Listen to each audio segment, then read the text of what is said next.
నాగ్పూర్లో ఇటీవల జరిగినటువంటి అల్లర్లు ఏదో మామూలుగా ఏదో ఖురాన్ని తగలబెట్టారనో లేకపోతే ఔరంగజేబుని తిట్టారనో చావా సినిమా వచ్చిందనో జరిగినటువంటి అల్లర్లు కావని ఇప్పుడు దర్యాప్తులో తేలుతోంది.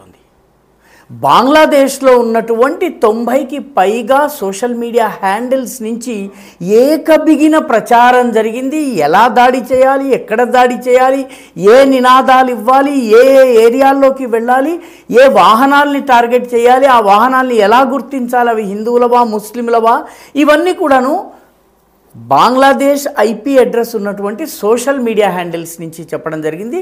కాబట్టి ఇదేదో హఠాత్తుగా ఆగ్రహించినటువంటి కొద్దిమంది దారి తప్పిన యువకులు చేసిన అల్లరి కాదు. కుట్రపూరితంగా పూర్తి పథకంతో ఒక యోజనలో భాగంగా చేసినటువంటి దాడి. నాగపూర్ వంటి దాడులు భవిష్యత్తులో ఇంకా జరిగినా కూడా ఆశ్చర్యపోనక్కర్లేదు.